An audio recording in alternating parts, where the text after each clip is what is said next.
우리 삶이 온전하기 위해서 우리에게 필요한 가장 중요한 어떤 권리. 그러면서 또 개개인의 인권이 또 존중받고 다른 이의 행복을 침해하지 않도록 있는 그대로 존재로 바라보는 게 인권의 시작이 아닐까 싶습니다.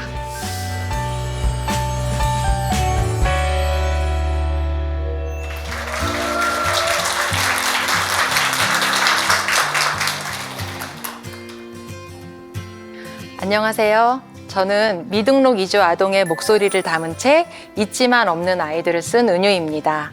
제가 이 책을 작업하면서 5명의 이주 아동과 그리고 이주 아동 주변에 있는 어른들을 만났습니다. 이주 아동의 엄마, 그리고 인권 활동가, 변호사 등을 인터뷰를 했는데요.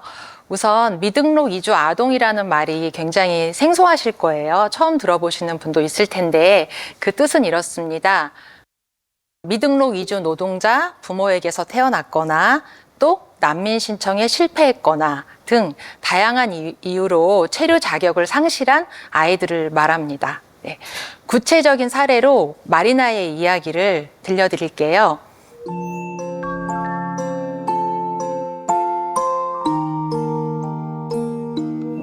마리나는 2002년생이에요. 한국에서 태어났고 부모가 몽골 사람입니다. 그러면 마리나는 한국인일까요? 몽골인일까요?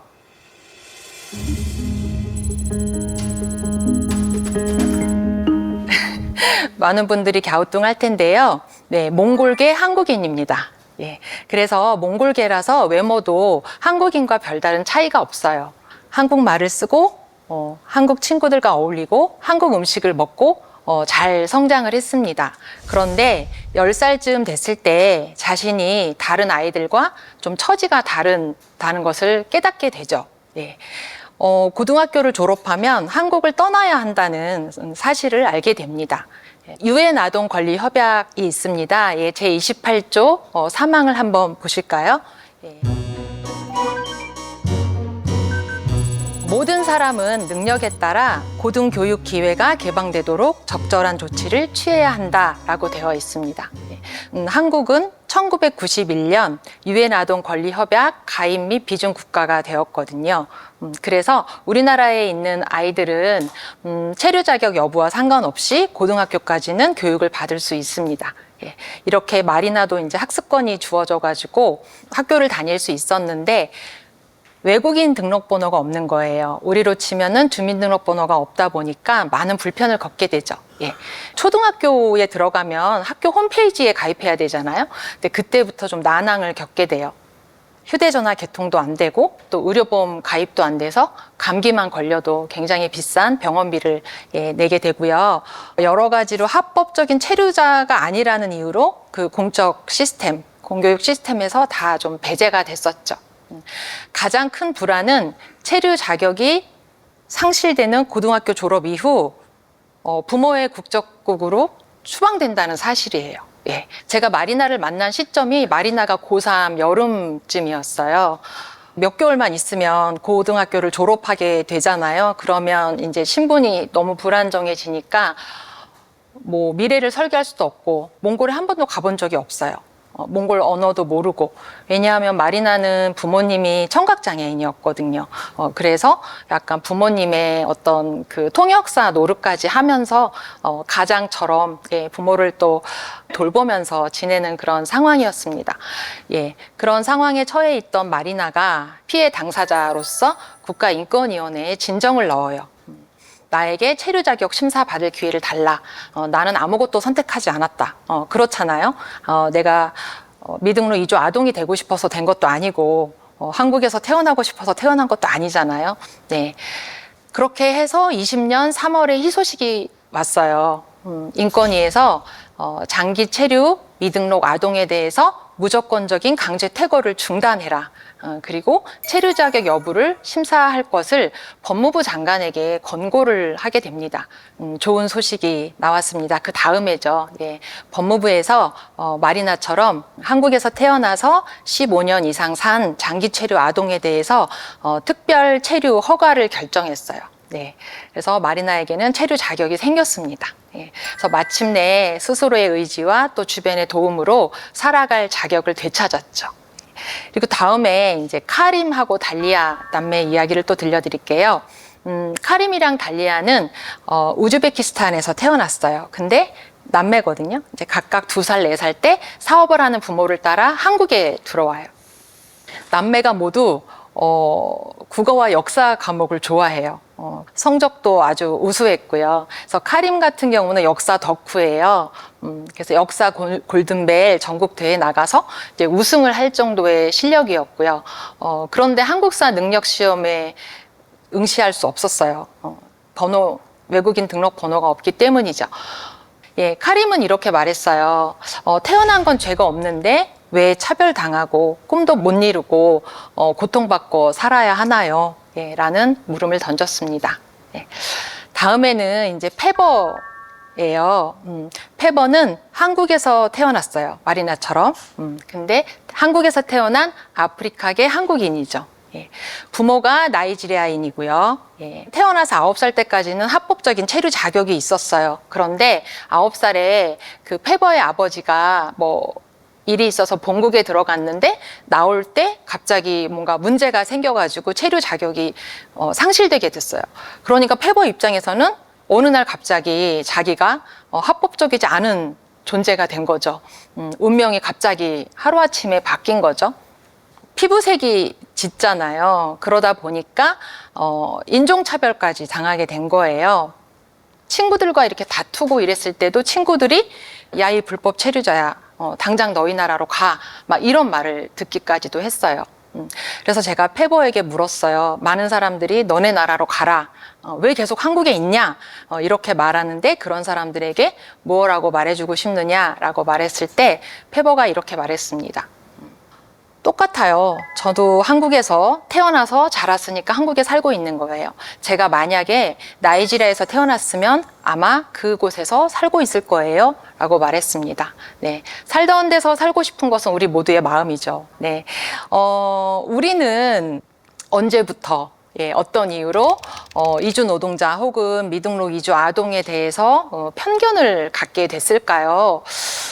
사실 미등록 이주 아동이나 이주 노동자를 주변에서 많이 본 적도 없잖아요. 근데 우리 마음에는 뭔가 좀 밀어내는 그런 정서가 좀 있어요.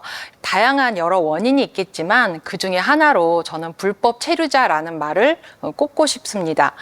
굉장히 일상적으로 많이 쓰죠. 예.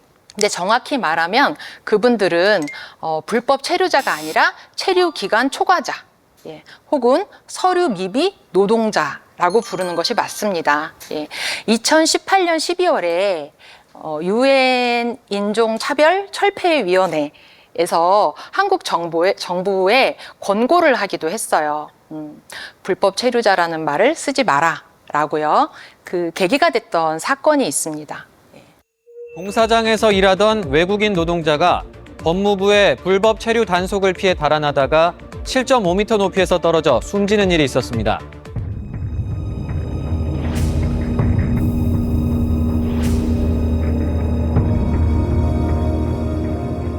김포에 있는 한 건설 현장에서 갑자기 인천 출입국이랑 서울 출입국의 합동 단속이 나온 거예요. 그 단속을 피하려다가 미얀마 출신의 이주 노동자 딴저 테이 씨가 사망을 했어요. 무리한 단속으로 인한 사망인 거죠. 그래서 그 책임이 출입국 외국인 정책본부에 있음을 확인을 했습니다. 그래서 관련자를 징계하라라고 권고를 했어요. 그런데 법무부 관련자를 징계하지도 않았고 유가족에게 사과도 하지 않았습니다. 이 사건이 이제 유엔 인종차별 철폐위원회에 보고서로 제출이 돼가지고 그런 말을 쓰지 마라라고 이제 권고를 한 거죠.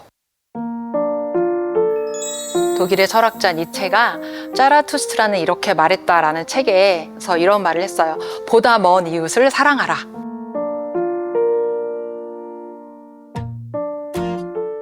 우리가 이웃을 사랑하는 것은 어떻게 보면 조금 수월할 수 있어요. 같은 언어를 쓰고 같은 경제적 수준에 취향이 비슷하고 이러면 그 사람들에게 꺼리낌이 없어요. 근데 보다 먼 이웃, 나와 좀 완전히 다른 사람은 그 사람을 이해하려면 나의 어떤 기존의 생각을 좀 깨뜨리고 새로운 걸 좀 받아들여야 돼요. 그러니까 훨씬 더 어렵죠. 공이 많이 들어요. 그렇기 때문에 우리가 그래야 그것이 진짜 사랑이다. 보다 먼 이웃을 사랑하라라고 말을 했습니다. 그런데 다행히 모든 사람이 다 그렇게 편견을 갖고 있진 않아요. 편견을 모르는 아이들도 있었습니다.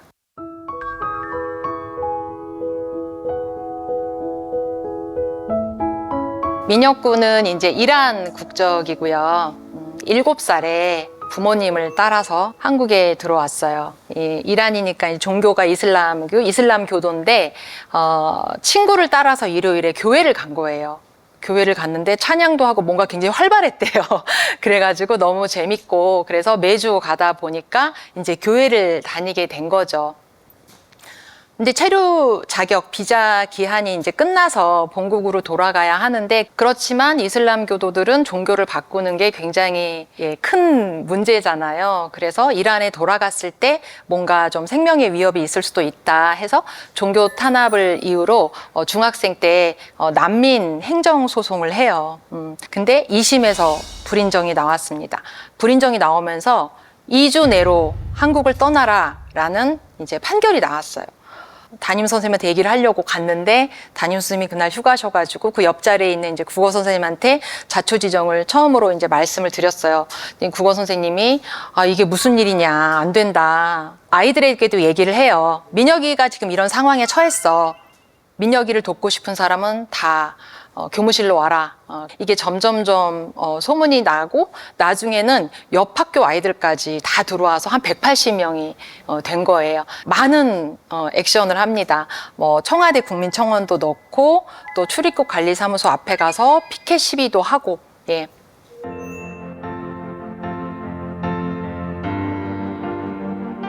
발붙일 땅도 없이 쫓겨난 사람들에게 차별과 혐오를 맞닥뜨려야 하는 현실을 이해할 수 없었기에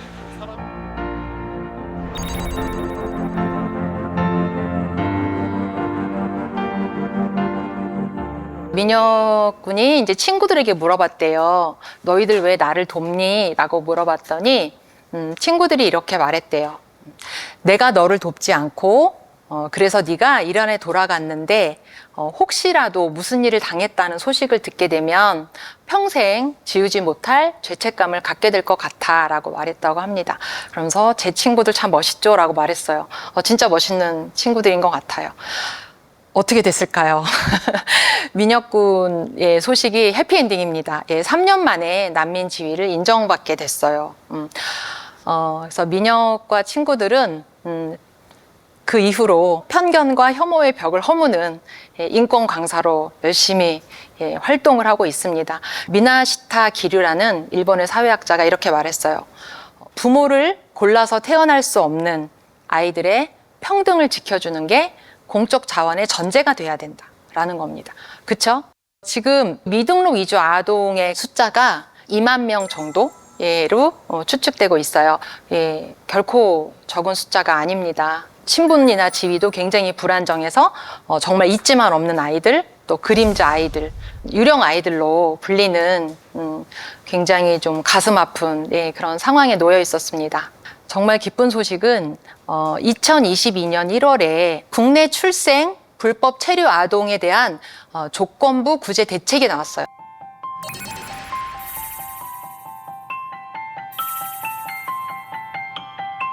확대가 된 거죠.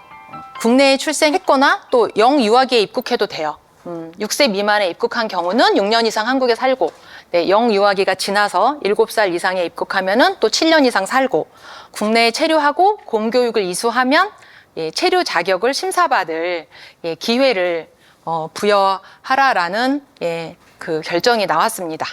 그래서 너무 경사스러운 게 뭐냐면은 카림이랑 달리아는 체류 자격을 부여받지 못했었거든요. 근데 이게 법이 이제 이런 판결이 나옴으로 인해서 체류 자격이 생겼어요. 예, 너무 잘된 일이죠. 그래서 만나자마자 외국인 등록증을 딱 보여주면서 예, 굉장히 좀 기뻐했습니다.